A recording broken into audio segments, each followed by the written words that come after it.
Hey everybody, it's Heather and welcome to Mystic Musings. Today is a Freaky Friday upload and that means that we're going to do a list. Usually we've been doing a top 5 list, but today, if you don't mind a slightly longer video, we're going to do a top 10 because I wanted to talk about 10 historical figures who were actually really interested or had some sort of relation to the occult or the paranormal. This was a lot of fun to research. I hope that y'all will think that it was interesting as well. And this is in no specific order. So let's get started. The first one I want to talk about is Arthur Conan Doyle, the person responsible for creating Sherlock Holmes. He was always interested in the occult from the time that he was, I think 11. He was really young. And in the late 1800s, he actually joined the Society for Psychical Research, and he was initiated as a Freemason. And anytime anyone is initiated as a Freemason, I'm always really interested because, I don't know, Mason history just fascinates me because it's so secretive. He apparently was not as enthusiastic as a lot of other people are when they're initiated. In fact, he was so wishy-washy about being a Mason that he resigned twice, and obviously, he rejoined each time or he wouldn't have been able to do it multiple times. Many of his loved ones died, and they all died kind of back to back. He wanted, obviously, to talk to his loved ones that he was missing.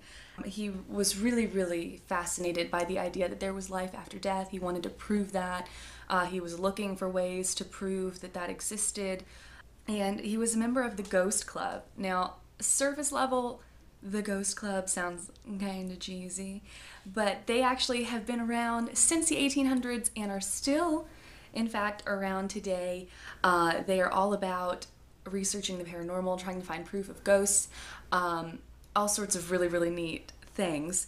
I think to me the biggest surprise is that if this was his personal life, if he was so really kind of obsessed with the paranormal, the supernatural, I'm surprised that he wasn't writing about that as opposed to writing mysteries, which isn't to say that his research looking for paranormal proofs wasn't a mystery, but Sherlock Holmes, ghosts, I don't know. If you see the connection, share with me. So the next person we're going to talk about is Thomas Edison. He's probably one of my favorite on this list. Because he didn't just believe in the supernatural, but he was really anxious to understand it. In the 1920s, he was trying to create an apparatus that would basically, sort of like if you're familiar with today's ghost box, that was kind of what he was trying to do. He wanted to create something that would let mediums and any sort of psychic researchers communicate with the dead more easily. As we talked about in the Ouija board video, people like the Fox sisters were, notorious for being able to communicate with the dead, but it was still a really long process. And so what Edison was after was something that was going to get really instant answers. And he was, I say he was mildly successful, but I guess that would depend on what your idea of success would be. But he did, in his research, discover what he named the etheric force.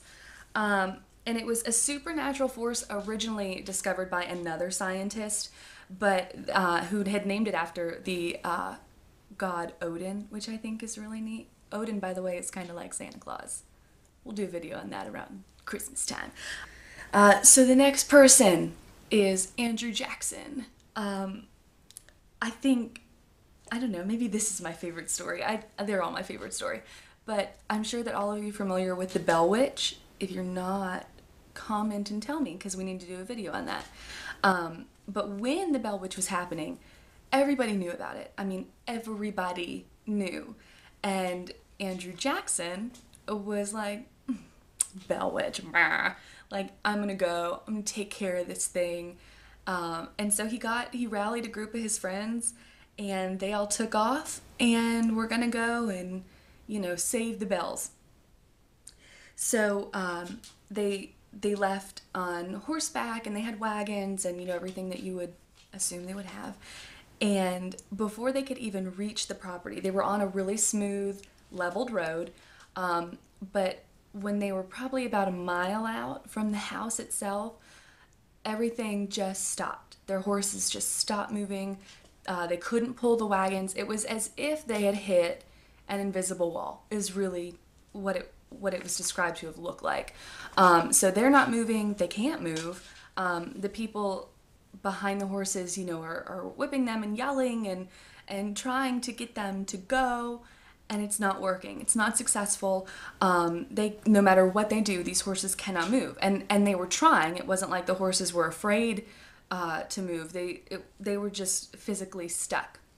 And so they got, and this, I'm sorry, but this to me is such a man thing, to be like, well, even though we're here for some completely different reason, I'm gonna blame the wheels. And so they go about taking all the wheels off of each and every wagon to see if maybe something's wrong with that. And of course nothing was. And so Andrew Jackson gets so mad that he just throws up his hands and he says, it's the Bell Witch. And as soon as he says this, in the bushes off to the side, this voice comes out, and it said, "All right, General, let the wagons move, but I will see you tonight." That's obviously what the Bell Witch sounded like. Anyway, so as soon as she says this, and I assume that she probably cackled, and it was really dramatic, the horses just went on as if that invisible wall that had been there had just disappeared. And then when they were in the Bell's home, it is reported that they were so just traumatized, they were picked on all night, to the point that, well, they didn't even make it all night, because Andrew Jackson got so scared that he gathered everybody up and said, "No, we're leaving. It's not worth it. We can't do it." He actually was quoted as saying something to the effect of, "I would rather fight the British in New Orleans than have to fight the Bell Witch." So, pretty interesting stuff. Again, if you aren't familiar with that story, please let me know, because it's definitely worth a video. It's really interesting. It's one of the more historically documented cases. So the next one might have been the most shocking to me. I don't know why. I guess Victoria was very much about spiritualism, as a lot of people were when that movement was happening in the Victorian times. She hosted seances and so did kind of everybody. But when her husband died in 1861, she was devastated. And again, because she was so upset about this loss, she was desperate to communicate with him however she could. She needed to talk to him again. She located a 13-year-old medium and had him come to the palace like 9 times. But she was so impressed with him that she actually asked if he would move in there permanently. And he declined. He wouldn't do it, which I don't know that I can really blame him. I feel like that would be a lot of pressure to not only be working for someone and contacting their deceased loved ones, but then to be, living there 24/7. Because I just feel like that, like Queen Victoria would just come bursting into your room at night and be like, "I must talk to my husband." What is this voice? Anyway, he told her that instead of living there, she needed actually to stop using him, instead use Prince Albert's former gunboy. And so she did. His name was John Brown, and for 30 years, John Brown was used to communicate with Prince Albert. When he died, Queen Victoria really, really wanted to publish a book, basically, on everything that had happened, on all of these paranormal occurrences. And not surprisingly, she was really talked out of it. Everyone sort of advised her that it would make her maybe not look so good, maybe a little bit too eccentric to be in charge of so many people. So, they didn't do it, and then all of that was kind of swept under the rug, which is why it's, I guess, less common knowledge, because it's still kind of a little taboo to talk about today. But I have to say, I feel really bad for Prince Albert in this case, because if any of you are husbands, you'll understand, but it's like, even in death, you're still being nagged by your wife. Elvis Presley, yes, that is right, the king, was actually really interested in the occult, at least according to Priscilla. He was fascinated by the occult, fascinated by mysticism. He had a lot of books on the subject. He even went as far as to go through bouts of celibacy because he was trying to follow the teachings of an Indian guru. And one night, actually in bed, he looked over at Priscilla and said, "Scylla, you and I, we're never going to last because you just don't appreciate what I do." Because he wanted to find his higher self. He was very much about that sort of enlightenment. But then something happened, some sort of shift. Something happened, which I would like to know more about, because if this is a real story, it's always interesting to find out why people go from just complete obsession to complete denial. But he was so averse to it all of a sudden that he had Priscilla burn all of his books, all of his metaphysical teachings, everything, all of it. And then he just never really talked about it again. Jimmy Page.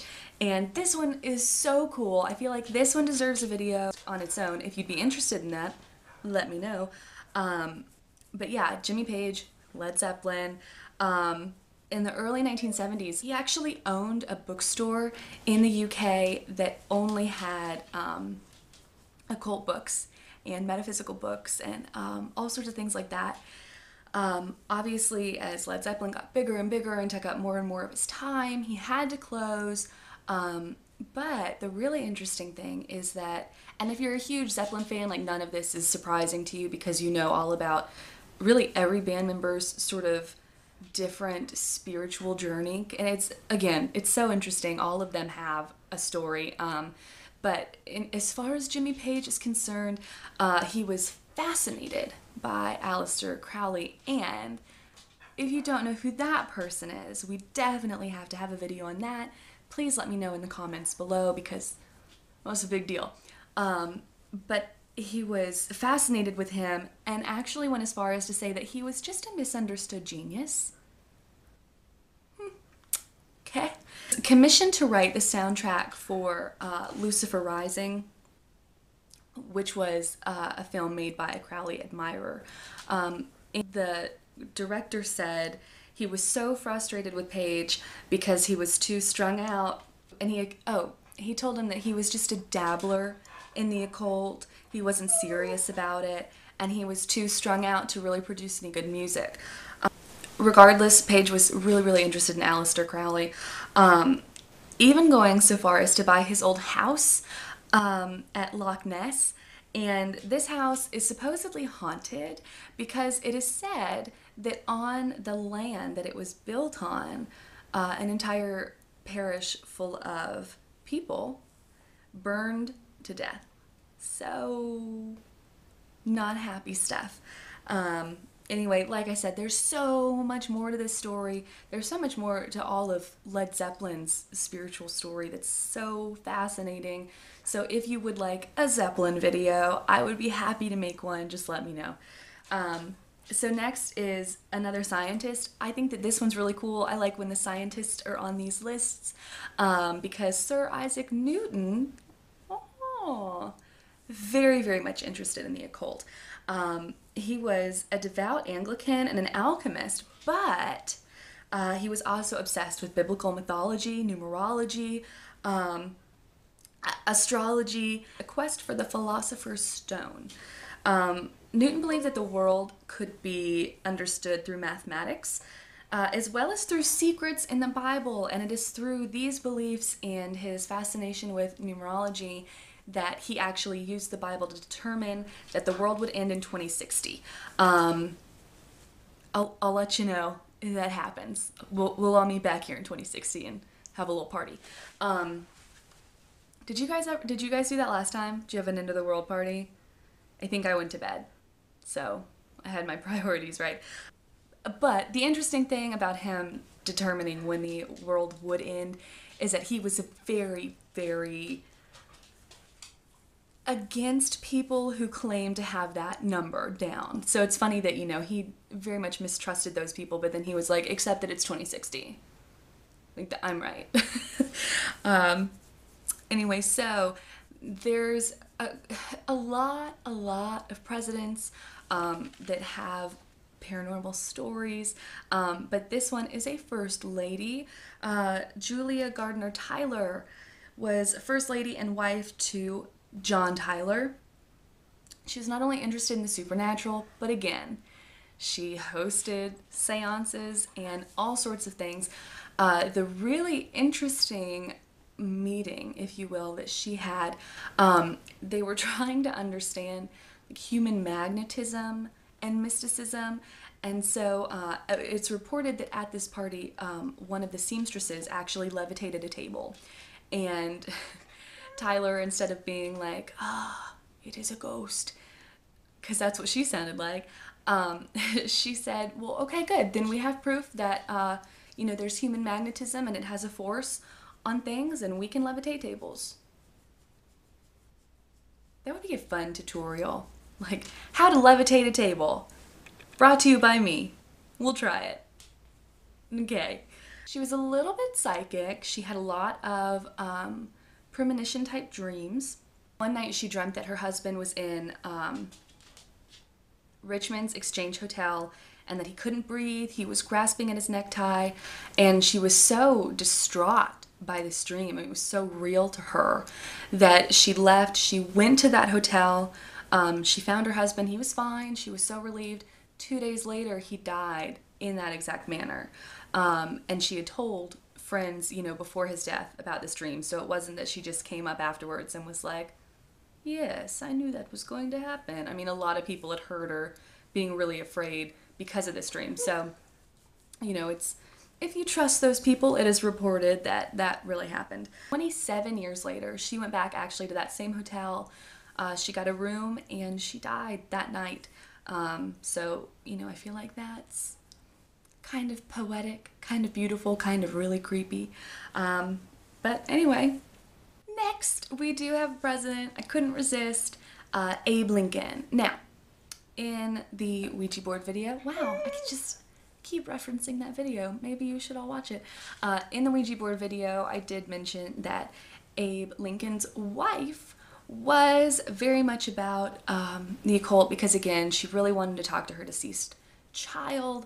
But as much as she was about supernatural, the paranormal, she was very rude to old Abe because even though, he was so honest, she thought that these dreams that he had, these sort of psychic premonition type dreams, she thought they were just a bunch of hullabaloo, which is like a bummer because he actually had quite a few dreams leading up to his death. 2 weeks before he died, he dreamt that looked in a mirror and he saw two reflections. One was like his clear self and the other was sort of a blurry, distorted image of him. He looked very pale.